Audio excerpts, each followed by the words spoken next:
जय श्री कृष्णा।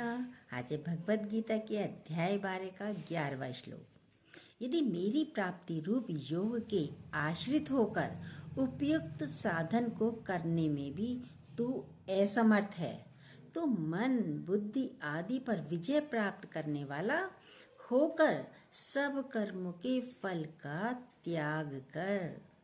कर्मों के फल का त्याग कर, ये बोल रहे हैं भगवान श्री कृष्ण। अब अर्थ क्या है सुनिए ध्यान से। इसमें मुख्य है कर्मों के फल का त्याग। इस वाले श्लोक में पहले बोला था मन बुद्धि मुझको अर्पण कर, फिर बोला अभ्यास कर, अभ्यास से मन को वश में कर। फिर नहीं, यदि मन फिर भी वश में नहीं आ रहा है तो समझा रहे हैं कि फिर नहीं आया समझ में तो तू सारे कर्मों के फल को मुझे दे दे। तू जो भी कुछ कर रहा है मुझे अर्पण कर, सारे कर्म मुझे अर्पण कर। तू नहीं कर पा रहा है, तू नहीं कर रहा है, मैं कर रहा हूँ, तू मुझे अर्पण कर सारे कर्मों को, क्योंकि सारे कर्म मैं कर रहा हूँ। स्टेप बाय स्टेप भगवान श्री कृष्ण अर्जुन को समझा रहे हैं, कह रहे हैं यदि ये भी समझ में नहीं आता है तो कर्मों के फल का त्याग कर। कुछ भी कर्म हो रहा है अच्छा या बुरा तो फलों का त्याग कर, फल की इच्छा मत कर। हम कर्म करते हैं, हमारे भीतर कर्म के फल की चाहना पहले हो जाती है। मनुष्य कर्म प्राणी है, बिना कर्म करे रह नहीं सकता। ये जो कर्म है इंद्रियों के द्वारा हो रहे हैं। मन और इंद्रियों को वश में करना है। इंद्रियों को सामर्थ्य देने वाला परमात्मा है। उस बात को यदि हम मानते हैं तो हमारे भीतर चाहना नहीं होगी। हो रहा है कर्म हमसे, फिर ये होगा हम नहीं कर रहे, भगवान कर रहा है। पहले तो बोलो मैं करने वाला नहीं हूँ। पहला स्टेप उठाइए, मैं कर्म करने वाला नहीं हूँ, तो आपके अंदर कोई हलचल नहीं होगी। पर मनुष्य कर्म का त्याग कर नहीं सकता, कर ही नहीं पाता है। उसके भीतर गहन अहंकार है, गहरा अहंकार है मनुष्य के भीतर। यदि किसी को जॉब नहीं मिली तो कहता है मुझे तो कुछ काम ही नहीं है करने के लिए, मुझे तो कुछ काम ही नहीं है, मैं क्या करूं, मेरा समय पास नहीं होता है, मैं क्या करूं, मैं बैठा हुआ हूं, मैं क्या करूं, मैं सो रहा हूं। आप कर्म हाथ से कर रहे हो, आप अपने आप कर रहे हो, इंद्रियों से कर रहे हैं कर्म और मन से भी कर रहे हैं। कर्म कैसे कैसे कर रहे हैं? इंद्रियों से, हाथ द्वारा कर रहे हैं, मुंह द्वारा हो रहा है, और मन से भी कर रहे हैं। बैठे हैं लेकिन चल रहा है चल रहा है चल रहा है तो कर्म बन रहा है। पहले भी बताया है श्लोक में, आप जो कुछ भी काम कर रहे हैं तो कर्म के कर्ता जरूर बन जाते हो। आप कुछ भी काम करो, मैं करता, मैं ही करता हूँ, मैं क्यों करूं, कर्म के कर्ता बन जाते हो, जबकि आप कर नहीं रहे हो। बोल रहे हैं कर्म का त्यागी बन अर्जुन, वो भी नहीं कर सकता तो कर्म के फल का त्यागी बन जा। तेरे से चाहे अच्छा हो रहा है या बुरा हो रहा है तो कर्म के फल का त्यागी बन। इसमें पूरा गीता का सार आता है।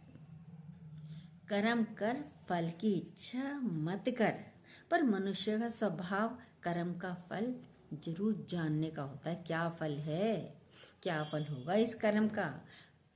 हर व्यक्ति की चाहना होती है जो हम कर्म कर रहे हैं उसका फल अच्छा हो, मेरे अनुकूल हो, हमारे मुताबिक हो। कर्म तो आप करेंगे पर फल तो ईश्वर ही देगा। आपको नहीं पता, आप सोच रहे हैं अच्छा है पर उसके हिसाब से हो सकता है खराब हो। जैसे हम बीज बो रहे हैं उसमें फल कितना आएगा, ज़्यादा भी आ सकता है और कम भी आ सकता है। पर जो बीज बोएगा फल ज़्यादा मिलेगा तो लाभ, और फल कम मिलेगा तो हानि। जो भी कर्म आप कर रहे हैं फल आपके हाथ में नहीं है।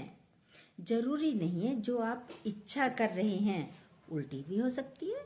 आप तो अच्छा कर रहे हो किसी के लिए पर आपके द्वारा उल्टा भी हो सकता है।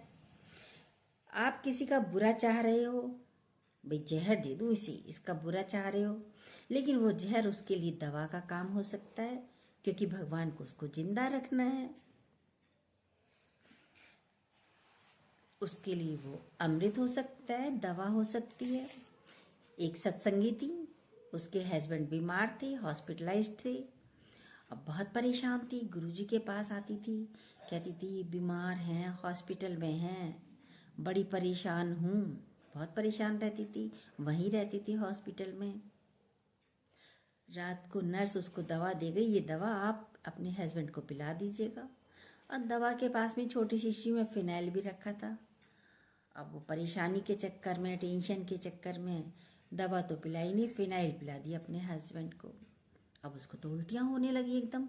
अब घबराई, मैं तो सही होने के लिए लाती थी, मेरी इच्छा तो ये थी ये सही हो जाएं, पर सही की जगह ये तो बीमार हो रहे हैं। अब नर्स के पास गई, नर्स ने कहा क्या पिलाया तुमने? नर्स भी घबराई, भाई क्या पिला दिया आपने? वो तो अपने हस्बैंड को सही कराने के लिए लाई थी, अच्छा करना चाहती थी, अब तो पहले ही मर जाएंगे। तो उसने क्या हुआ गुरुजी को बता रही थी हंसते हंसते, पर गुरुजी बोले तुम तो हंस रही हो, खुश हो? बोली हाँ, खराब तो हुआ था, फिनाइल पीने से उनको बहुत तेज वॉमिटिंग हो गई, पर उनके अंदर की जो गंदगी थी सब बाहर निकल गई और वो ठीक होकर गुरुजी अब घर आ गए हैं।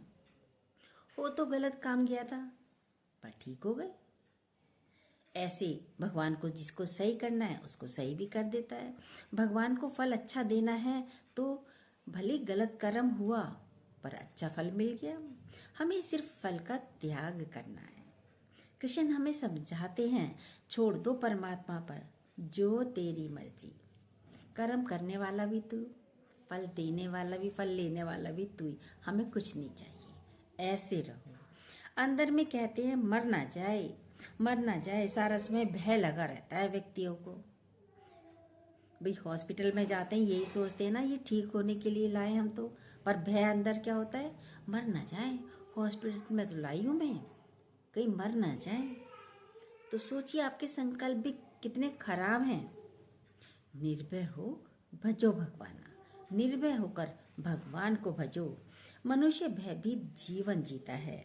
कैसे जीता है सुनिए। एक की दुश्मनी भी थी, उसके बच्चे को मारना चाहता था। एक व्यक्ति की दुश्मनी थी किसी से, वो उसके बच्चे को मारना चाहता था, लेकिन क्या हुआ, गोली मारी, गोली साइड से बचकर निकल गई, बच्चा बच गया, नहीं मार सका, उसका जीवन था। अब ऐसे ही दूसरा उदाहरण भी है। अब एक माँ के हाथ में बच्चा था, माँ तो मारना नहीं चाहेगी बच्चे को कभी भी, लेकिन बच्चा हाथ में था, बालकनी में खड़ी थी, बच्चा हाथ से छूट गया, गिर गया, मर गया। मारना तो नहीं चाहती थी, ऐसा ही होना था। तो फल जब आपके हाथ में नहीं है तो आप फल के त्यागी बनो। जो भी आपके जीवन में मिलना होगा मिलेगा। आप कर्म करने को स्वतंत्र हैं और फल भोगने को परतंत्र हैं। आपको भोगना ही पड़ेगा। हर व्यक्ति अच्छा ही फल चाहता है कि अच्छा ही मिले। सब फल चाहते हैं भगवान से। भगवान अच्छा भी फल दे सकता है तो बुरा भी दे सकता है। अच्छे कर्म किए हैं अच्छा भी मिल जाएगा, और बुरे कर्म किए हैं तो बुरा भी मिलेगा। ज्ञानी दोनों से अपने को अलग रखता है। ना मैं अच्छा करने वाला हूँ और ना मैं बुरा करने वाला हूँ। मन इंद्रियों से मैं परे हूँ। जब तक फल का त्याग नहीं करेंगे तब तक नहीं हो सकता। ये स्टेप बाय स्टेप कृष्ण भगवान हमको ऊपर चढ़ा रहे हैं। पेड़ फल को रस भी देता है, रंग भी देता है, रूप भी देता है, स्वाद भी देता है, पूरा पोषण करता है पेड़ फल का। जब पक जाता है तो वह नीचे गिरा जाता है, उससे संबंध तोड़ लेता है। लेकिन तो क्या हुआ, तो कर्म किया, अब थोड़ी कि फल मेरे ही पास रहे, कर्म किया उसने। फल का त्यागी कैसे बनना है ये कृष्ण हमें समझाते हैं, छोटे छोटे दृष्टांत देकर। ये गुरु जी ने हमें समझाया है। अब फल मेरे पास रहे, लगा रहे, टिका रहे, भाई मैंने इसको जल दिया, पोषण दिया, खाद दी, सब कुछ दिया, अपने ऊपर रखा, वो भी रख सकता है, सड़ जाएगा आखिर, लेकिन संबंध तोड़ देता है। जब पक जाता है तो नीचे गिरा देता है। हम बोलेंगे हमने बच्चे को पाला पोसा, अब जुड़ा ही रहे बच्चा, शादी हो गई, अब तुमसे ही जुड़ा रहे, उसकी पत्नी आ गई, उसके बच्चे आ गए, छोड़ दो, उसे भी अपनी लाइफ जीने दो, उसे बड़ा होने दो। ये संबंध को हटाना पड़ता है। आप हटिए ना, छोड़ दीजिए ना। अपने को जब हम अलग करेंगे तभी फल का त्याग हो सकता है, नहीं तो फल का त्याग होना बहुत मुश्किल है। ज्ञानी संबंध रहित होता है। हमारे अंदर फल की चाहना पहले आती है और कर्म बाद में होते हैं। दोनों अरस परस हैं। भगवान कह रहे हैं तू सब मुझ पर छोड़ दे। हम पर भगवान की करुणा है। किस तरीके से भगवान समझाते हैं। अभी एग्जाम में आप सोचेंगे मुझे पास होना है, फर्स्ट आना है, एक टेंशन हो जाएगी। अब टेंशन हो जाएगी तो लिख नहीं पाएंगे, लिख पाएंगे नहीं। और एक आप एग्जाम में गए, लिखे जा रहे हैं, जो याद है लिखते जा रहे हैं, लिखते जा रहे हैं, स्मूथली आप लिखते ही चले जा रहे हैं, फल तो मिलेगा ही आपको। जो भी किया है काम, फल मिलेगा। जब आपकी कोई कामना होती है, आपकी कोई चाहना होती है, ऐसा हो और नहीं होता है तो पीड़ा होती है। इसलिए कामना रहित होना फल का त्यागी होता है। कामना रहित होना फल का त्यागी होता है। कोई भी कर्म हम करें पर इच्छा नहीं हो, हमारी इच्छा नहीं होनी चाहिए कि हमें ऐसा फल मिले। कर्म भगवान आप ही कर रहे हो इन हाथों में बैठकर, ऐसे रहो। निष्काम कर्म का मतलब ही फल की चाहना नहीं है। निष्काम कर्म क्या होता है कि मुझे कोई फल की चाहना नहीं है। यानी निष्कामी जीवन जीता है। जिस दिन रिजल्ट आना होता है उस दिन देखो स्टूडेंट्स को, बच्चों को पेट में एक हॉल हो जाती है। आए हाय आज मेरा रिजल्ट आना है, पता नहीं क्या होगा, पता नहीं क्या होगा। सुबह से ही हॉल हो जाती है बच्चों को। 10वीं और 12वीं के बच्चों को देखो। अब तुम कर्म कर चुके हो, इस समय घबराने से क्या होगा। यदि चाहना है टॉप करें, फर्स्ट आए तो हलचल होगी। तो कृष्ण हमको शांत करना चाहते हैं। कर्म तो नहीं छोड़ पाएगा, तू कर्म प्राणी है, अभी कर्म तो नहीं छोड़ पाएगा। कोई कहते बैठ जाओ, नहीं बैठ पाएंगे। बैठा दे कोई काम मत करो, कोई भी काम मत करो, बैठे रहो बैठे रहो। आप बैठ पाओगे? नहीं बैठ पाओगे क्योंकि कर्म प्राणी हो। बड़ी मुश्किल हो जाएगी खाली बैठने से। लेडी ने एक ने गुरुजी के पास गई, भाई मैं नौकरी करूं या नहीं करूं।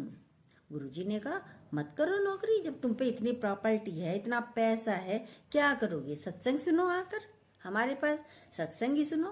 बैठ गई, नहीं करी नौकरी। लेकिन क्या मन में चलता रहा, मैंने नौकरी छोड़ दी, मैंने नौकरी छोड़ दी, मैं इतना कमा लेती। छोड़ने का भाव तो रहा तो कहाँ छोड़ी, नहीं छोड़ी नौकरी, नौकरी तो अंदर चल रही है। तो वो कर्म तो छूटा ही नहीं, क्योंकि मन में तो है भाव, मैंने नौकरी छोड़ दी, मैंने नौकरी छोड़ दी गुरु के कहने से। बाहर से छूटना नहीं, अंदर से छूटना होता है। मैं यदि नौकरी करती तो मैं इतना कमा लेती। भीतर जब कोई चाहना नहीं होगी तो फल की इच्छा भी नहीं होगी। जिसे फल की चाहना नहीं तो वो बुरे में आंसू नहीं बहाएगा। जिसे फल की चाहना नहीं है वो बुरे में आंसू नहीं बहाएगा और अच्छे कर्म में नाचेगा नहीं। एक रस अवस्था ये जब भी हो सकती है जब हमारे अंदर फल की चाहना ना हो। कांटा लगा, क्यों लगा? क्योंकि हमने स्वस्थ होने की कामना की थी। चाहे मरे या जिंदा रहें, क्यों करें? जन्म उसने दिया है, मारेगा वो। क्यों हम इसका सोचें कि कांटा क्यों लगा, बीमार क्यों हुई, हॉस्पिटल में क्यों गई, क्यों मेरा जन्म हुआ, क्यों वो मरा। अब वो जो जन्मे मारे एक ही राम, जन्म दे दे या मार दे उसकी मर्जी। फल की चाहना हम क्यों करें? कौन कहे साहिब को यूं कर या यूं ना कर। भगवान को कौन कहे ऐसा कर या वैसा मत कर, तू जाने तेरा काम जाने। जब हम परमात्मा पर छोड़ेंगे तब हम रिलैक्स होकर बैठ जाते हैं, अब जैसी तुम्हारी मर्जी, मैं तुम्हारी नौका में बैठ गई, ले जाओ पल्ली पार या डुबो दो यहीं। मेरी कोई मर्जी नहीं, मेरी कोई चाहना नहीं, ऐसे रहना है। स्थिति हमारे अंदर हमको ही बनानी है। ये पकड़ हमको पीड़ा देती है, ऐसा हो वैसा हो, तो ये पीड़ा होती है। ये पहले क्यों चला गया, यंग क्यों चला गया, मैं क्यों नहीं गई, मैं इतनी बड़ी एज की हो गई, मेरे सामने मेरा बेटा क्यों चला गया। अब जिसका स्टेशन आ गया वो चला गया, क्या कर सकते हो, ला सकते हो, ले आओ, रो लो, रोकर आ सकता है कोई, नहीं आ सकता। एक बुढ़ी 105 साल की थी, एक बुढ़ी माँ। अब बेड पे पड़ी थी, बेड पर ही सारा काम हो रहा था। सब बोले भगवान इन्हें तो उठा लो, बहुत परेशान है ये। अब गुरुजी को भी बुलाया गया, गुरुजी आइए, इन्हें मुक्ति दे दीजिए। सोने की सीढ़ी पे भी चढ़ चुकी हैं, पड़पोता पड़पोती सब हो गए हैं, पर लग गए हैं। अब सीढ़ी पे चढ़ गए, नया नहीं हो रहा अभी, नया नहीं आया अभी समय उनका भगवान से मिलने का। अभी और सेवा लेनी है, अभी कुछ अंजल बाकी है, तो कोई बात नहीं, सेवा करते चलो। क्यों हस्तक्षेप करते हो परमात्मा के कार्य में। बच्चा क्या जाने पिता क्या कर रहा है, क्यों कर रहा है, हमारा उसमें क्या भला है, बच्चा जानता है। पिता को पता है कि हमारा किस में भला है। चक्र चल रहा है। एक बच्चे ने साइकिल के पहिए में उंगली दे दी, चलती हुई साइकिल के पहिए में, पहिया चला रहा था, उस पर कोई बैठा हुआ, साइकिल पहिया चल रहा है, उसमें उंगली दे दी, क्या हुआ, कट गई उंगली। हम भी भगवान के इस चक्र में यदि उंगली देंगे, हस्तक्षेप करेंगे, तो हमारी उंगली भी कटेगी, हमको भी दर्द होगा। इसलिए जो हो रहा है बहुत अच्छा हो रहा है। संसार का चक्र चल रहा है, तेजी से चल रहा है या धीरे से चल रहा है, हम बीच में हस्तक्षेप ना करें। हमारे किसी कुछ होता भी नहीं है, होगा नहीं होगा, जो राम रची राका, जो वो जो चाहे वो करे, उसको पता है हमारे लिए क्या अच्छा है। अभी बोला मारना चाहा तो वो बच्चा बच गया, मारना तो चाहता व्यक्ति ने, गोली भी चलाई, बच गया। अब उस औरत से भी गलत हुआ, उसने फिनाइल ही दे दिया, लेकिन बच गया, उसके लिए अच्छा हो गया, क्योंकि अभी टाइम नहीं आया है। एक व्यक्ति सेना में था, उसके सारा समय सिर में दर्द ही होता रहता था, बहुत दर्द रहता था। अब सेना में था, जंग का टाइम आ गया, जंग में गया एक दिन, अचानक उसके पैर पर गोली लगी। गोली ऐसी जगह लगी कि पैर में एक्यूप्रेशर का पॉइंट होता है कोई। अब गोली तो निकाल दी, गोली निकाल दी तो उसके सिर का दर्द भी कुछ समय बाद बिल्कुल ठीक हो गया। अब गोली का घाव भी भर गया धीरे धीरे। अब खराब तो हुआ था गोली लगकर, ज्ञानी कुछ भी नहीं सोचता है, ऐसा क्यों हो रहा है, किस लिए ऐसा हो रहा है, ज्ञानी नहीं सोचता है। आपके पिछले जन्म क्या थे उस पर पर्दा पड़ा है। कोई बचपन में बीमार है, कोई स्वस्थ होता है, कोई बचपन जन्म लेते ही बीमार ही बीमार है, और कोई बच्चा स्वस्थ होता है बिल्कुल। कोई बच्चा एबनॉर्मल है, उसके घर में धन भी बहुत है पर एबनॉर्मल है, क्या करा जाए, कर्म है सब, ऐसा ही होना है। हम कहते हैं ये डिपार्टमेंट परमात्मा का है, उसे सोचने दो, उसे करने दो, हम क्यों सोचें। बोला ना अभी, चक्र में उंगली क्यों दें, पहिया चल रहा है उसका चक्र चल रहा है, उसमें उंगली देंगे तो हमारी उंगली कटेगी, उसके किए में हम क्यों उंगली डालें। कहते हैं वो तो बहुत खराब व्यक्ति है, पर उसके पास सारी सुख संपत्ति सुविधाएं हैं। कोई खराब है व्यक्ति और सारी सुख सुविधाएं हैं उसके पास, कहते हैं भाई इसके पास इतना पैसा, इतने खराब व्यक्ति के पास, इसका आचरण खराब, व्यवहार खराब, आदतें बिल्कुल खराब, कार्य खराब, और संपत्ति देखो कितनी संपत्ति है, सारी सुख सुविधाएं हैं। हाँ भाई, पिछले जन्मों का फल है जो इस समय इस जीवन में उसे इस जन्म में मिल रहा है। लेकिन अब यदि वो अच्छे कर्म करे तो अगले जन्म में मिलेगा, लेकिन नहीं कर रहा है तो उसके सारे जन्मों का फल, जो पिछले जन्मों का फल मिल रहा है, खत्म हो जाएंगे इसी जन्म में। सारी सुख सुविधाएं इसी जन्म के लिए, अगले जन्म में परेशानियां भुगतेगा फिर वो। अब गलत कर रहा है तो आगे जन्म में क्या सुख सुविधाएं मिलेंगी उसे, नहीं मिलेंगी। अब क्या कर्म कर रहे हैं उस पर दृष्टि रखिए, हम क्या कर्म कर रहे हैं। सिर्फ उस पर दृष्टि रखिए, कौन क्या कर रहा है उस पर नहीं, सिर्फ अपने ऊपर दृष्टि रखिए। क्योंकि हमारे आगे थाली जो भोजन हम खाते हैं अपनी ही थाली का खाते हैं, दूसरे की थाली का नहीं खाते हैं। तो अपने किए हुए कर्मों पर ही दृष्टि रखिए। इंद्रियों का संयम होना चाहिए। कहते हैं जिसके गले में पट्टा है वो पालतू है, और जिसके गले में पट्टा नहीं है वो फालतू है। अब आप फालतू बने रहेंगे या पालतू बनेंगे? देखिए अपने आप को। फालतू बने रहेंगे तो आपके दिमाग में फालतू का फितूर चलता रहेगा। फालतू है तो फालतू का फितूर चलेगा। छोड़ो इन बातों को। पालतू कुत्ते को पालतू कुत्ता जो होता है उसको मालिक खिलाता है, जो भी खिलाए मालिक वो खाता है। जहाँ बैठा है मालिक वहाँ बैठा रहता है। पालतू कुत्ता जो होता है, जिसके गले में पट्टा पड़ा होता है, वह इधर उधर नहीं जाता, दौड़ता नहीं है इधर उधर। जो मालिक देता है वही खाता है। कहीं भी बैठ, ये नहीं कि कहीं फालतू जो होता है वो क्या होता है, वो कहीं भी बैठेगा, उसे मिला ना मिला वो ऐसे ही भागता रहेगा, दौड़ता रहेगा। अब आप देखिए, आप पालतू हो या फालतू हो? नहीं, फालतू तो कोई भी नहीं है। सबके गले में परमात्मा का पट्टा पड़ा हुआ है। फालतू है भगवान, जहाँ बैठाओगे वहीं बैठेंगे। जहाँ ले चलोगे वहीं मैं चलूँगा, जहाँ नाती रखे दोगे वहीं मैं रहूँगा। ऐसे रहिए। पालतू हैं, हमारे ऊपर छत्र छाया हमारे परमात्मा की है। परमात्मा जहाँ बैठा रहा है, बैठ रहे हैं, जो खिला रहा है, खा रहे हैं, छोड़िए ना परमात्मा पर सब। यही कामना रहित होना है, यही फल का त्याग है। जब मर्जी नहीं है तो फल का त्याग स्वतः ही हो जाता है। हमारी कोई मर्जी नहीं, ना कर्म हम करते हैं, और जब कर्म नहीं करते तो फल की भी कोई चाहना नहीं। बोल रहे हैं निर्भय हो भजो भगवाना। पर निर्भयता तभी आएगी जब आपके अंदर कोई इच्छा कामना नहीं होगी। इच्छा वाला कभी भी निर्भय नहीं हो सकता है, उसके अंदर भय समाया हुआ है। हर आदमी सारा समय क्या होता है, भय बीच जन्मे और भय बीच मरे।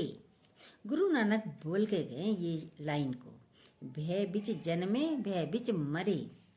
बचपन से ही बच्चा गर्भ के बाहर आते ही रोता है। देखिए, जैसे ही बाहर आया तभी रोना शुरू हो जाता है। पता नहीं खाना मिलेगा नहीं मिलेगा, बाहर कैसे होगा, माँ के पेट के अंदर तो मुझे भोजन पूरा मिल रहा था, इसलिए वो रोना शुरू हो जाता है। फिर बड़ा हुआ, पता नहीं माँ बाप कौन से माँ बाप हैं, कैसे मुझे रखेंगे, फिर रोता है, वो भय लगा रहता है उसको। अब स्कूल गया, टीचर का भय होता है, टीचर पढ़ाती है और टीचर का भय होता है। और बड़ा होता है, फिर नौकरी मिलेगी नहीं मिलेगी, फिर उसका भय, फिर बॉस कैसा होगा, फिर उसका भय, फिर दुकान खोलेंगे चलेगी नहीं चलेगी, फिर उसका भय, शादी करेंगे पटेगी नहीं पटेगी पत्नी से, फिर उसका भय, सास बहू को लाती है, बहू कहना मानेगी या नहीं मानेगी, फिर उसका भय। देखिए कितने भय लगे ही पड़े हैं। शादी की खुशी नहीं मनाते, अरे शादी हुई है बेटी की, खुशियाँ मनाओ। नहीं, बहू कैसी आएगी, कहना मानेगी नहीं मानेगी, उसका भय लगा रहता है। आप सारा समय भय में रहते हैं।